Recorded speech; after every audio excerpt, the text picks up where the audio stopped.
I'm from a divorced family and have a lot of trust issues. And I think I walked into a blended family having a good foundation for how to be a step parent, but a really poor foundation for how to be a wife. And so how I took control of the situation was to take control of our home. And while that looked like it functioned for us on the outside, it was deteriorating the inside of my heart. Hi, everyone. This is Family Life Blended, and I'm Ron Deal. This donor-supported podcast helps blended families and those who love them pursue the relationships that matter most.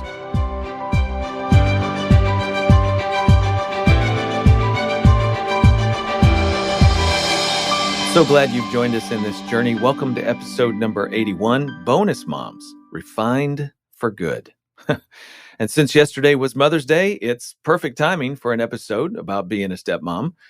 So let me start with a heartfelt happy Mother's Day for all our listening moms, stepmothers, grandmothers, foster mothers, and any woman who's investing in the life of a child. I just want you to know we see you, and we are very grateful for how you serve. Let me remind you about my book, The Smart Stepmom, co-authored with Laura Petherbridge. Since 2009, this book continues to be a best-selling book for stepmoms. Now, here's the deal. It's a deep dive into the role of being a stepmother, but it includes 2 chapters for your husband, so he can know how to support you as the wife in your home. I think that makes the book very balanced. Why don't you check it out if you're not familiar with it? The show notes will tell you how. You know, you may have heard me say on this podcast before that I believe family and relationships are part of God's refining fire in our lives. Learning how to love, forgive, show kindness, and be family to one another requires that we become more and more like Christ. So family life grows us up. Well, stepmotherhood is no different. That's our topic today. My first guest on this episode is no stranger to our audience. Gayla Grace serves on staff with Family Life Blended. She's a writer and speaker. She's the author of Step Parenting with Grace, a devotional for blended families. And she's the co-author of Quiet Moments for the Stepmom Soul. She's got a master's degree in psychology and counseling, and she's been married to Randy in a his, hers, and ours blended family since 1995. Summer Butler is an author, speaker, and Bible study leader. She walks with women, couples, and teens through the struggles of blended family life. Her new book is Blended, Aligning the Hierarchy of Heart and Home. She grew up in a blended family, and she and her husband, Andy, have a yours and ours blended family. Here's my conversation with Gayla Grace and Summer Butler.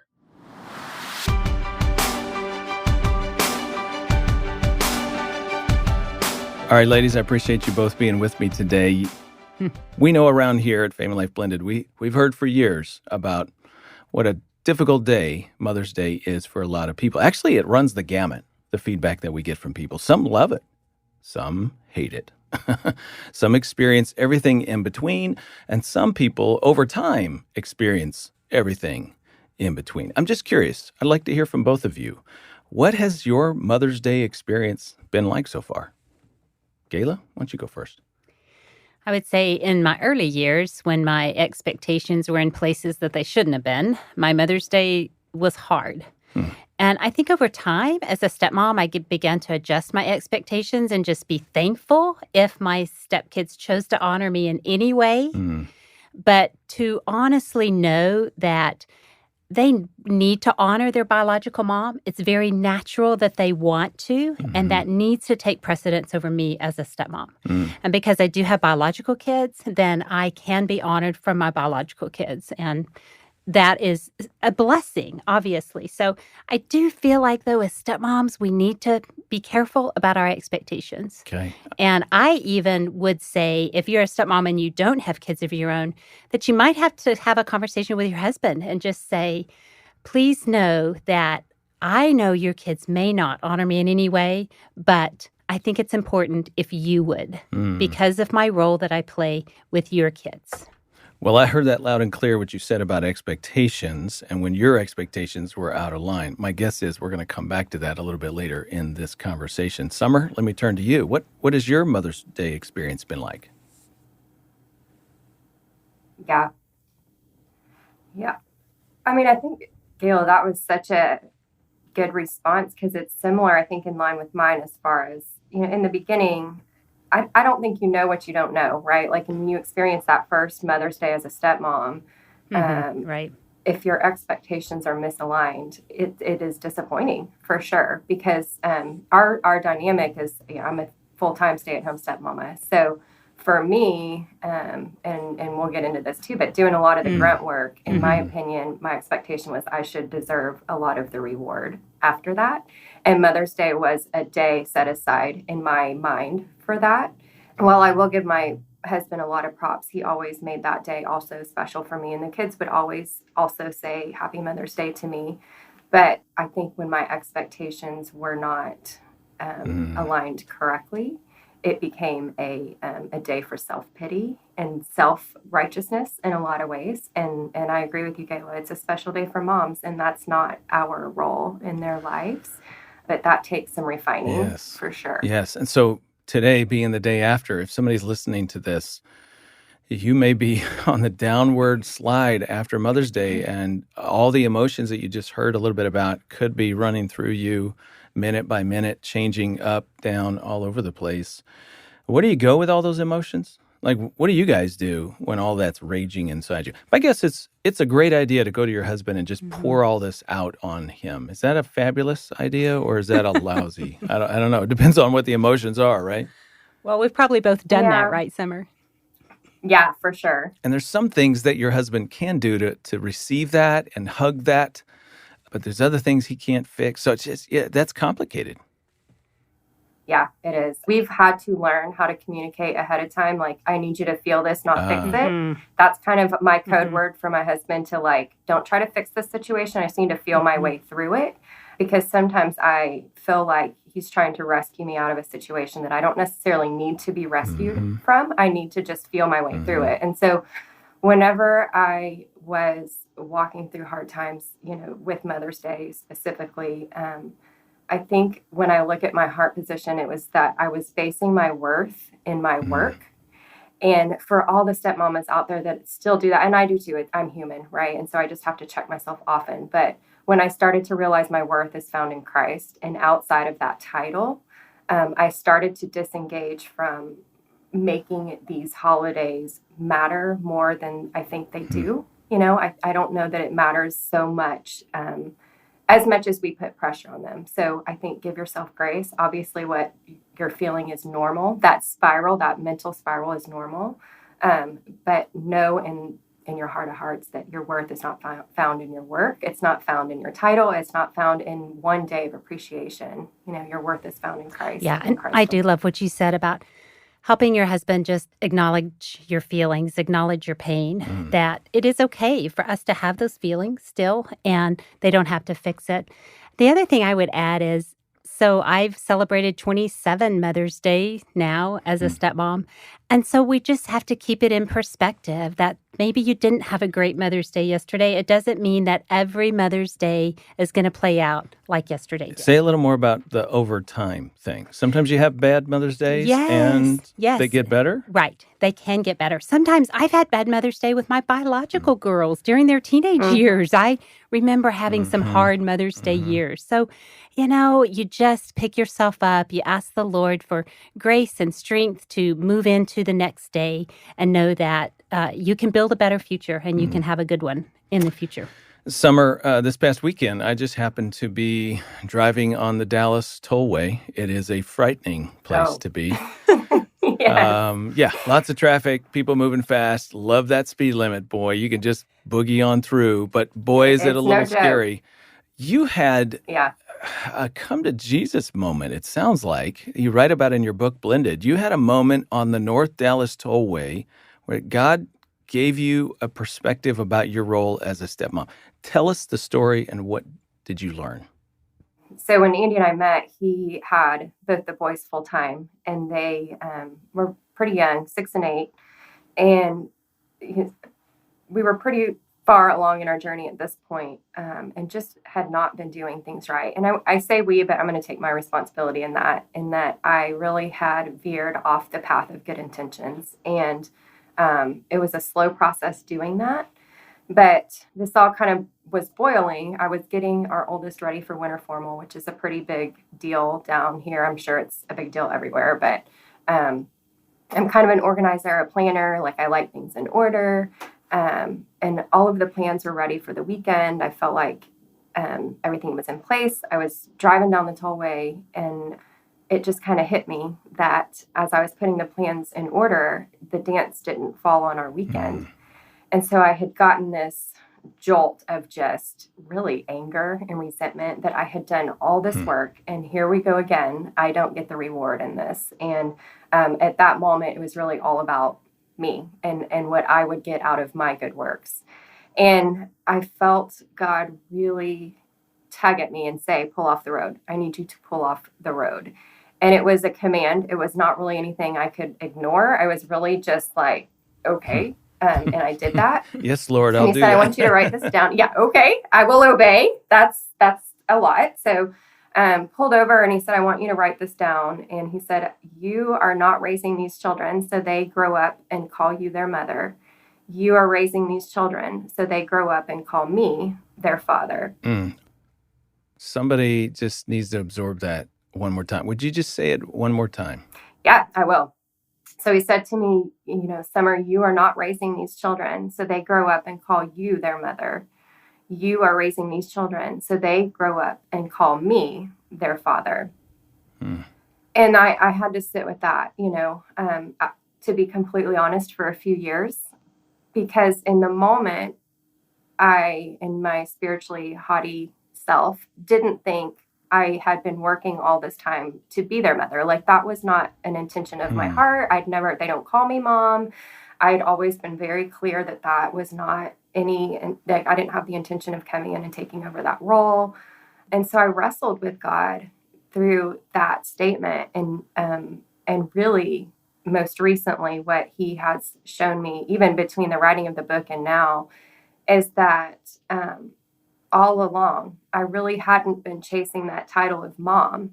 I had been chasing the title of God in their life. And, that's a punch in the gut.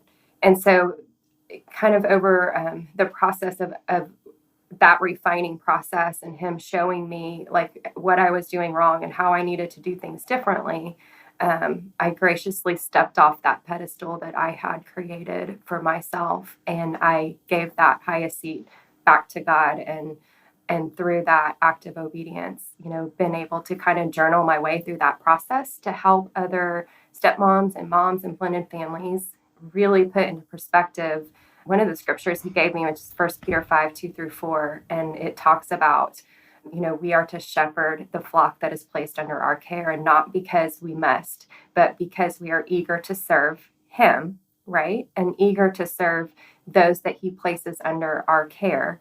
And they're actually his sheep, and we are to shepherd them back to him, and not necessarily to us.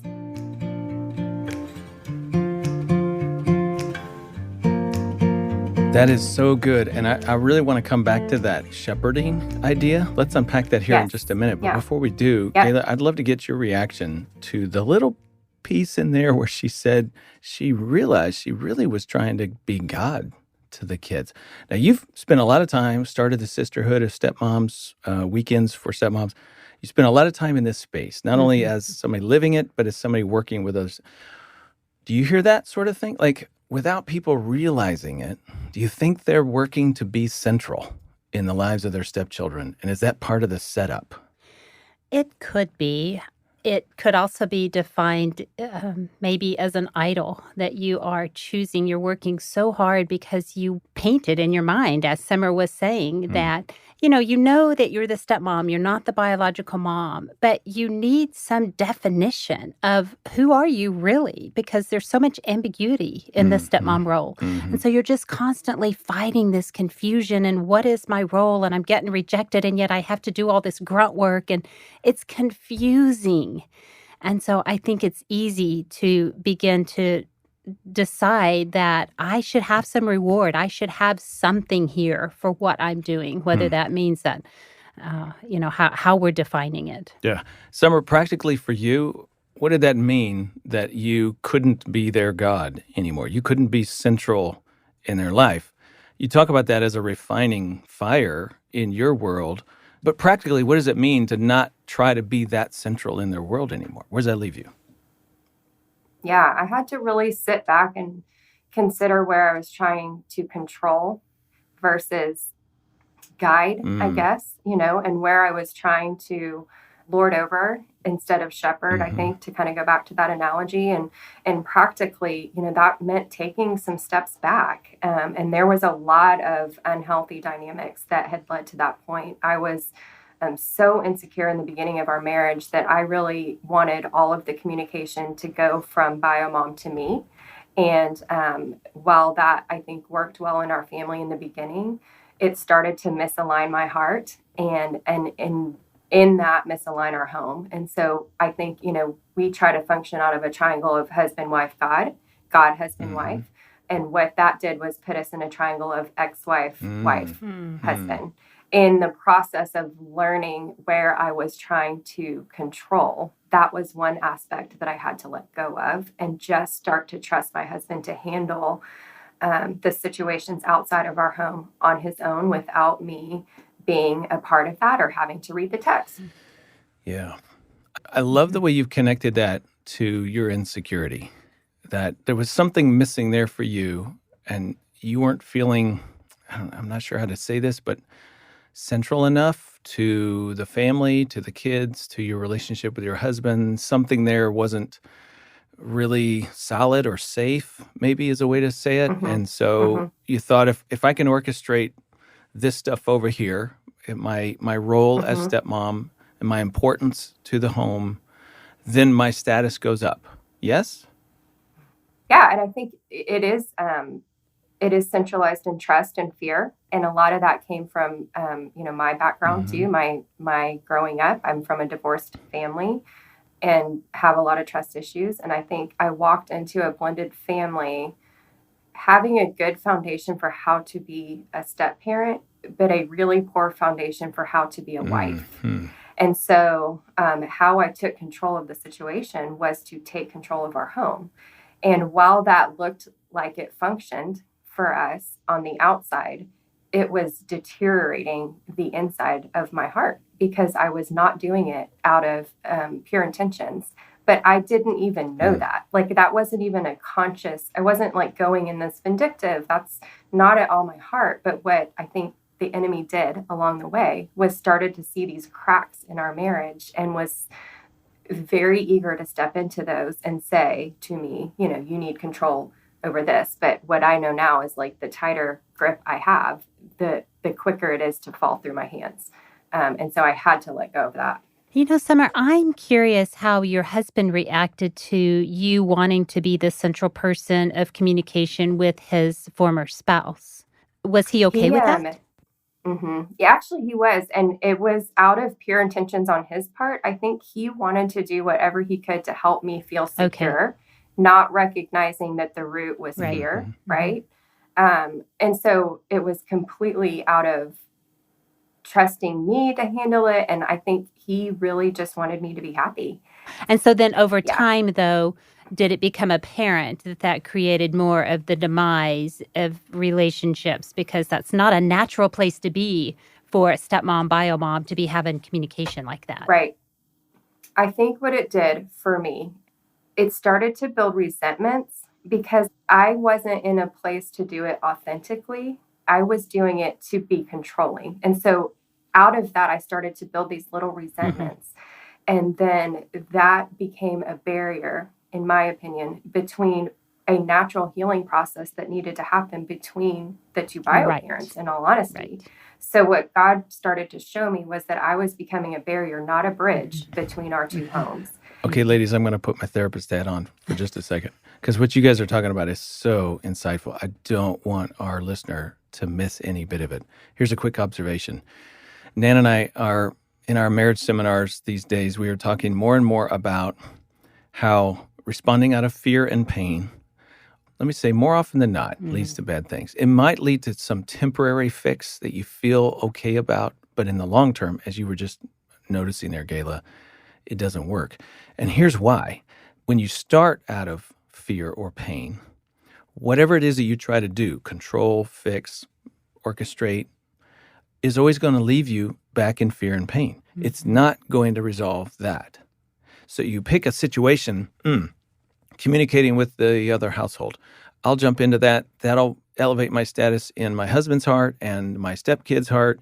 And then all of a sudden, I won't have to have any fear that they're not accepting me anymore, only to discover that no matter how well it goes, it could go really pretty well. It might not, that's the other side of it. But even if it goes pretty well, you still end up kind of carrying around that fear and pain because that originated from within you. It's not something you can orchestrate on the outside and have it get rid of it on the inside. This is so important because in all the conversations I have with stepmoms, there's a high need for, you guys tell me what you think about this. Everybody wants to be respected and admired and appreciated for what they do as a stepmom. Of course they do.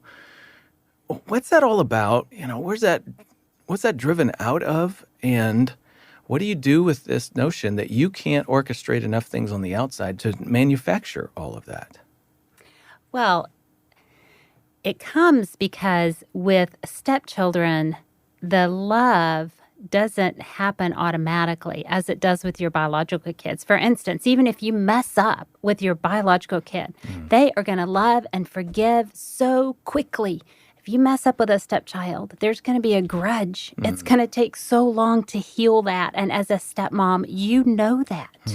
And you know you have to work so much harder to get little ounces of love. Now, I'm speaking more within the early years. That does get better over time. It gets much better over time. But I would guess, Summer, that you're also talking about in your early years, that this is when you're working so hard and you're recognizing it had become a god. Yeah, and I think, for us, it was a perpetuating, like you said, Ron, it's just a perpetuating cycle of ultimately personal sin, if I have to be completely transparent. And what that does is keeps us in this hole of, poor behaviors and then poor outcomes to those behaviors. And for me, when I was seeking my worth, like I said earlier, really in my work, and then when Andy would let me down, like he'd already given me this, I had control of it. This still wasn't fulfilling to me because it was external, not internal. And he couldn't fix the internal scars and wounds that I had, but I expected him to. I didn't understand he couldn't. And so when we started to become misaligned, there really had to be this pulling over on the tollway and God saying, you're not doing this the right way. And I need you to come to me. I need you to not even get back on the tollway, but to choose a whole new street. And in doing that, it really meant separating kind of emotionally. I don't want to say a total separation of emotion from Andy, but we had to get unenmeshed, right? Like I had to just walk away from expecting him to make right the wrongs in my life. That's not his job. And learning that control was a core issue for me. I had to work through that alone with God so that I could walk back into the situation a healthier person. Do you have a practical example of what changed in you after this refining moment? I think I have a few years of just, little first steps along the way. Like you can't make a big change without taking a small first step. And for me, after God kind of gave me that statement and really was showing me who I was, I had to just take the next right step in obedience. And I can give you a very practical answer. It's a little off topic, but the very first thing that he showed me was I had been putting my spiritual faith into yoga. And I know that can be a hot topic, but for me, he asked me to walk away completely from that lifestyle. And I chose obedience and I did that. And as soon as he asked, I obeyed. And that obedience kind of unblocked a lot of other blessings in my life that he had in store for me. And so that was one small step. I think we just have to sit still and listen. And sometimes when you don't have a strong walk or relationship with God, that seems daunting and scary. But if we just show up to that next right step that he's showing us. It may feel weird. I didn't understand it. I didn't know why he was asking me to walk away from yoga. But when I did, and now I can look back years later, I understand I was putting a lot of spiritual healing into that and not him. And so I think he just slowly gives me small steps to take that lead to great big changes in the end.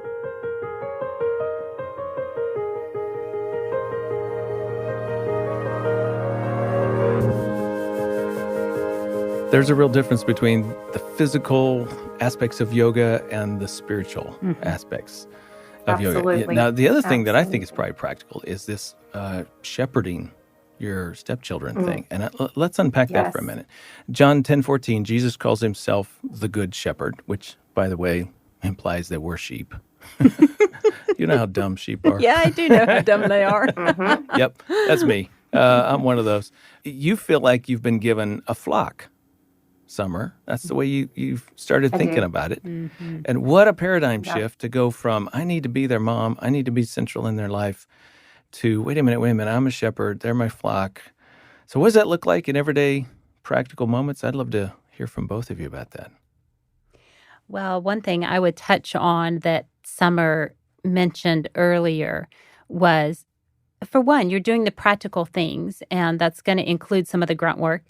But when you notice that you're feeling resentful about what you're doing, that's when you need to take a step back and consider, am I doing too much, though? Am I stepping into a space that isn't the space I need to be in? Because if we sit in resentment, then it moves to bitterness. And so we got to pull back and consider, why do I feel resentful about what I'm doing? And that's a big issue, in my opinion, for step parents to always consider is, where am I at? Where's this resentment coming from? Great. Oh, that's good. Good self-reflection there. Yeah. Summer?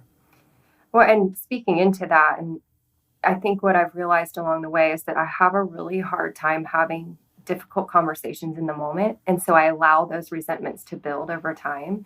And that's something that I've had to consciously work on. So if Andy hurts my feelings in the moment, I sit with that, pray over it, and then I have to address that, because otherwise we're 6 months down the road and that resentment bubbles over and I'm unleashing this entire conversation. And he's 6 months ago has no idea what I'm talking about. But to your question about shepherding, I think in 1 Peter it refers to Jesus as the chief shepherd. So much like in John. But what really gets me is towards the end of 1 Peter 5:2-4. And at the end it says that we work for a crown that will never fade, and that we will get that when we meet our chief shepherd. And so in the book, I write kind of about this aligning your heart. And we do have to, just like you said, Ron, realize that we are first his sheep.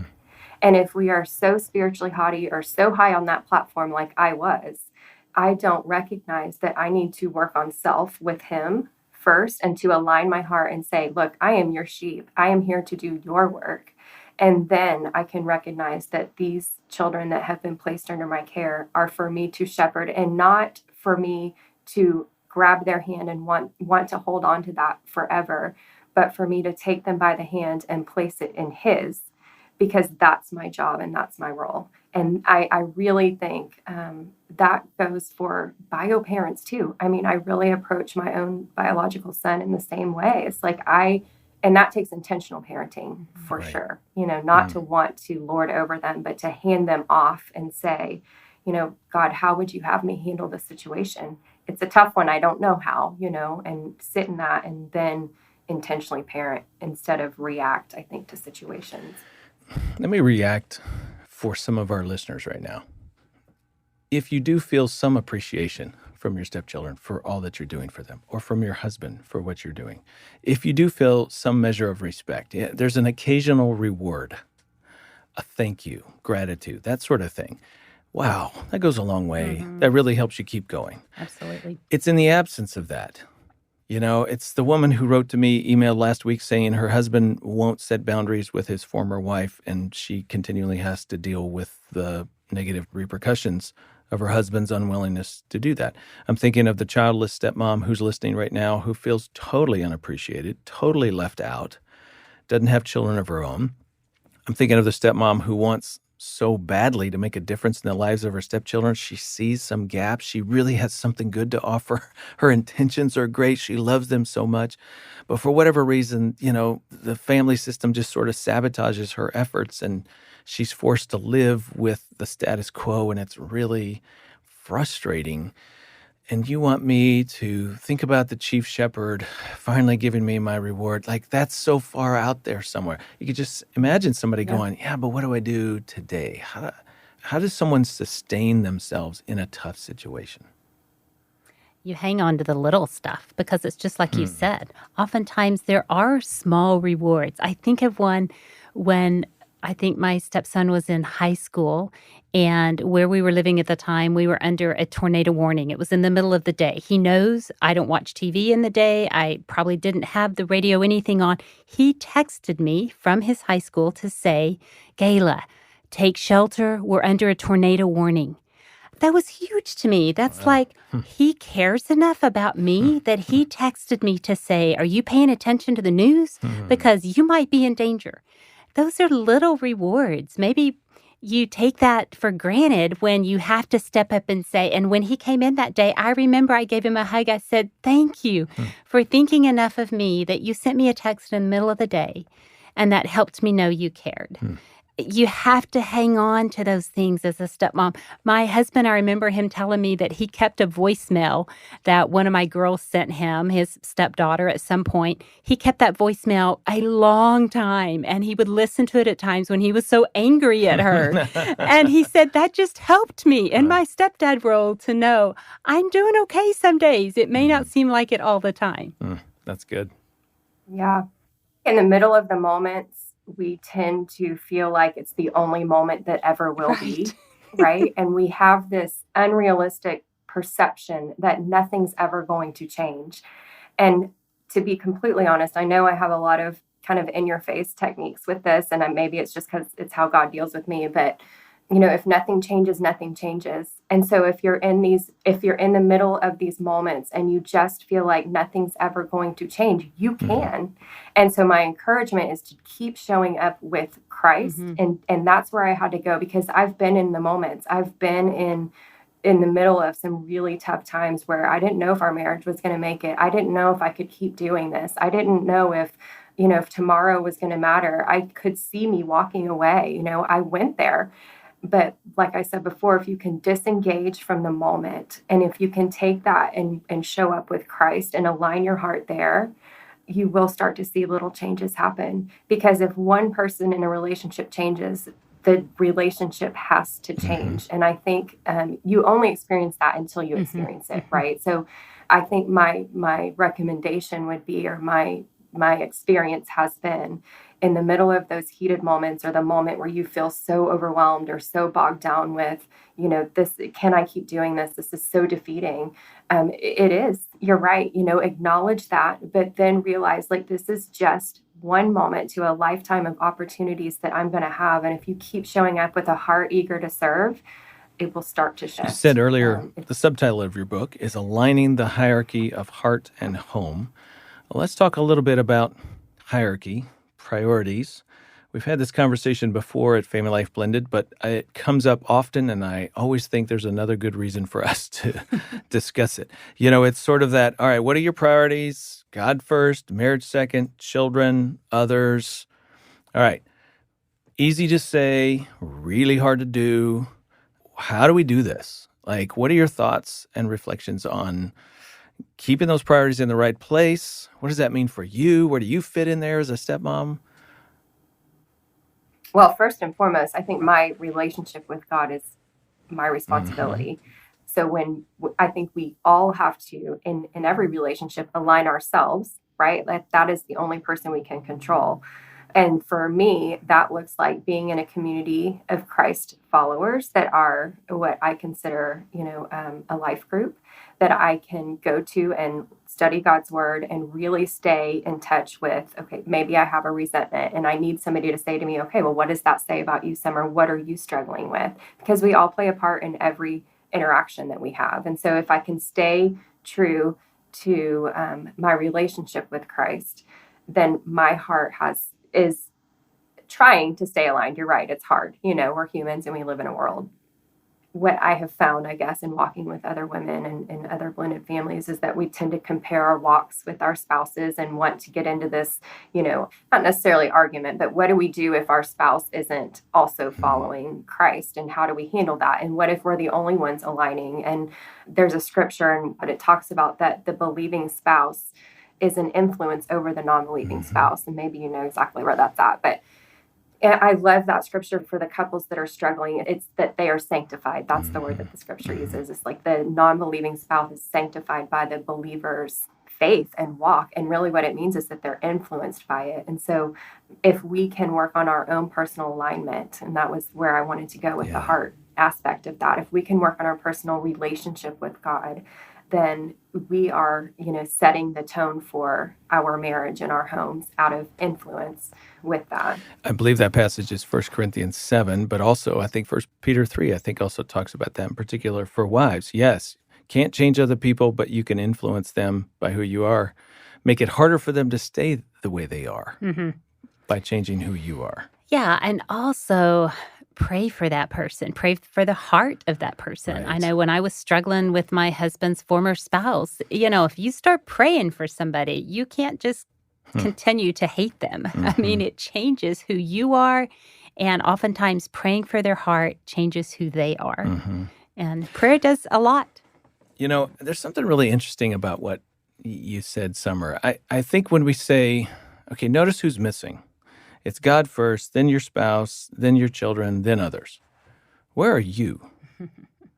If we're supposed to love our neighbor as ourself, it's kind of just taken for granted that we have a basic respect for ourselves that we then can turn around and use for the benefit of others. Greg Spalley and I talked about this on episode number 76, where we talked about moving from roommates to soulmates in marriage. And he made the point that, if I can't have a sense of who I am, have a self, if I could be a self, then I don't know how to bring the best of me into whatever relationship we're talking about. So it's not self for the sake of self. It's self for the sake of others.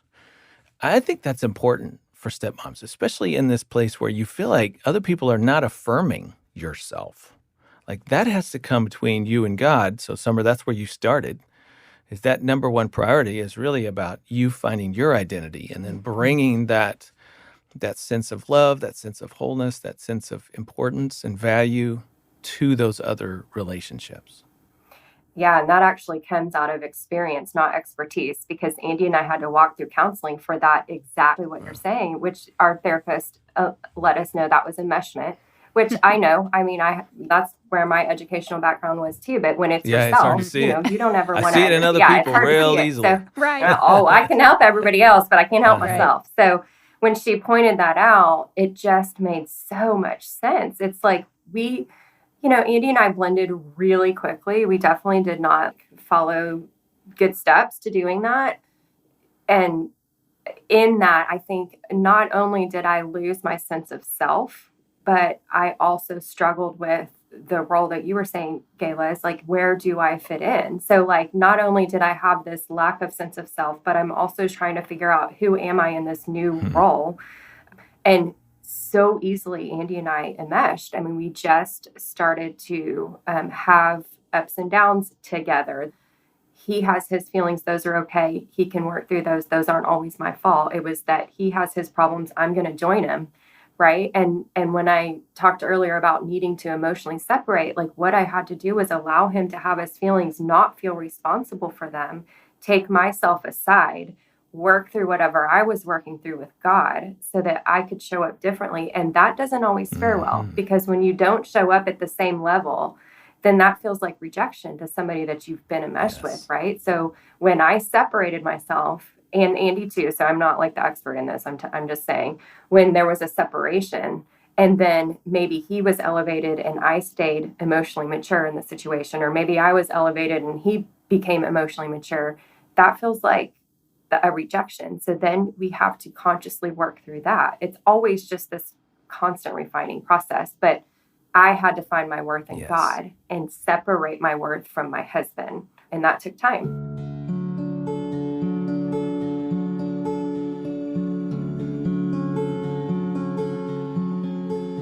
You just nailed one of my favorite marital therapists says, therapy is about helping couples separate so they don't have to separate. It's so true. Oh, that's good. So they don't carry one another's emotional pain Yes. and fusion and responsibility. And the really important piece here is not that we just kind of emotionally disengage from the other person. No, we care and show compassion, try to listen, try to learn, especially stuff that's about me that I need to change. But what I do with all of that is I shift it to God. Instead of expecting to get it from this person who is a person, is going to fail on some level, it's got to go to God first. That's where I get my identity. Then I come back to offering my best self in the relationship with others. Yep. This whole priority So true. stuff it's difficult. It's a challenge. And day in, day out. But I really love the foundation, Summer, that you've just been talking about. Okay, I got one last question for both of you ladies. Ready? Summer says in her book, sometimes rewards don't fall on your weekend. Boy, what a hard reality. What a slap in the face. Okay. Yeah. So, deep breath. And how do the people listening, how do they cope with that? Well, I think we've said here at Blended before that sometimes the honeymoon is at the end of the journey, Right. similar to what we're saying here. When you marry, Randy and I married and we had 4 kids under our roof. And you just have to understand there's going to be a lot of life lived before perhaps some of the bigger rewards come along. But like I said, you do grasp on to the small ones, and that's what keeps you going. And maybe you keep a gratitude journal. I did that for a long time. Get up, let's think of one thing I'm thankful for today before I go to bed and put it in my journal. And if you're focusing on those things, then it keeps you going. Summer? Lisa Turkhurst wrote in one of her books, you steer where you stare. And I love that, because if I'm staring at everything I don't have, I'm steering in that direction. And that's where my focus is. And so, in the beginning, I am not going to lie, like those weekends, every other weekend that the kids would go see their mama, I hated it. It was really hard for me to let go of them in those moments, and transitions were hard. And I can look back now and know that was about my control, and that I just didn't have control of that situation at all. And that was a threat to me. But what we did out of that is start to realize we could have these intentional weekends, and we just started traveling. Like, we would date on those weekends that we didn't have the kids, and we would let Eli, our youngest, go stay with my parents, and we would use those times to create our own memories and to have time away. And so I think if we can focus instead of on the lack of control we have on every other weekend, or when those rewards fall, we can start to rejoice that we get to have time alone, and that we don't. I think also in the beginning, I felt it completely necessary to show up to everything, even if it wasn't on our weekend, right? And I had to give myself permission to not show up and not have that expectation of myself, because a lot of where I got lost and where I lost my sense of self was identifying with when and how I would show up for them. And then I was putting myself aside. And so, we started taking trips on the weekends, and, the boys didn't love that always. They were like, what? You're not going to be there? And that's okay, because what we're modeling is a healthy marriage in our home. And they need to see that to start to fill in the cracks of where their brokenness happened when it came to, divorce and remarriage. And so I started to tuck away that guilt in my back pockets and know that I could create new times with my new marriage and be able to use those reward weekends to reward myself instead of seeking that in somebody else. Also, Ron, having a community that you can go to on those times when you're feeling like, gosh, when am I going to get some rewards here? To be able to talk to another stepmom or a step couple, you as a couple, and hear some similar stories, all of a sudden you know that you're not alone. And there is something huge that happens in that. So I think we have to be intentional in building a community of others who are walking a similar journey. Yeah.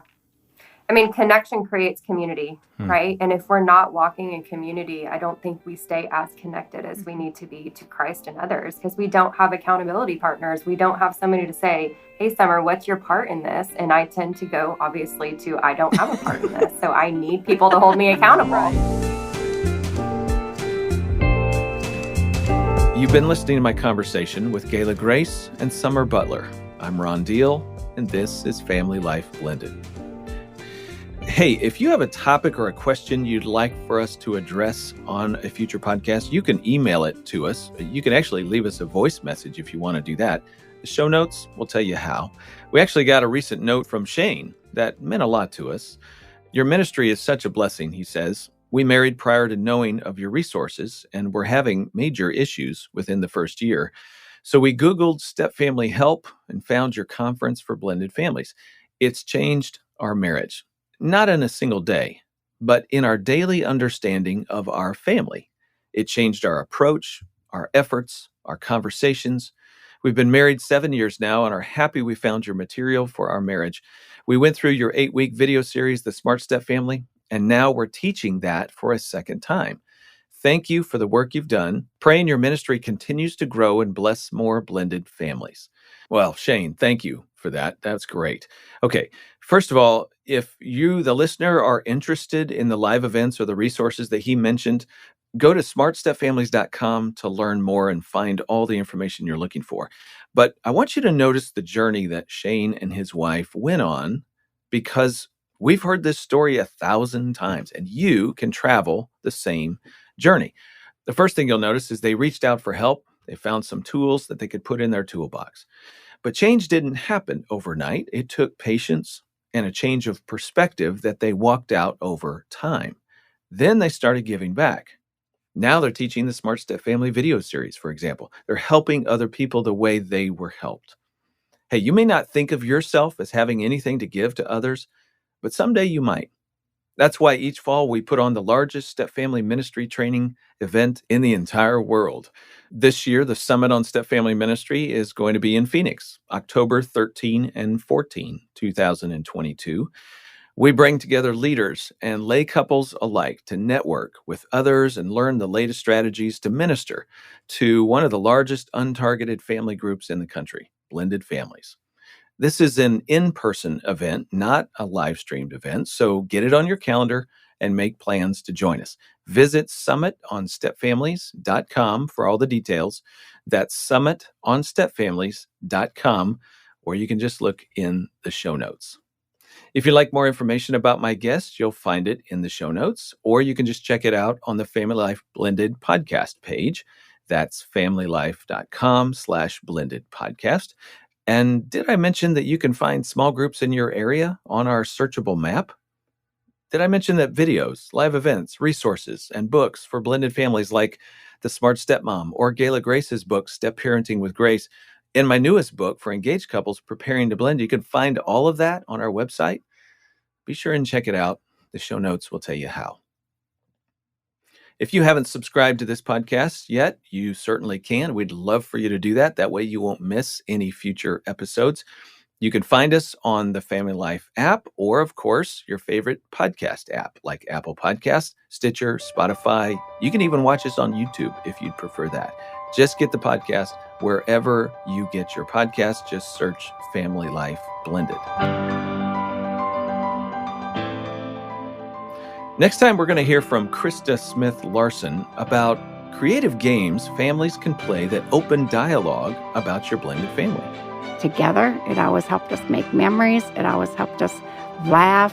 And sometimes it gets intense in blended families. And so to just take a break and to laugh as a family was very healing. That's Krista Smith Larson next time on Family Life Blended.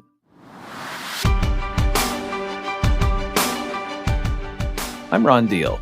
Thanks for listening, and thank you to our monthly donors who make this podcast possible. If you'd like to say thank you for what the podcast offers you, just look in the show notes for a link.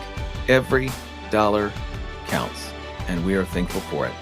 Our producer is Marcus Holt, mastering engineer Jarrett Roski, project coordinator Ann Caro, and theme music composed and performed by Braden Deal.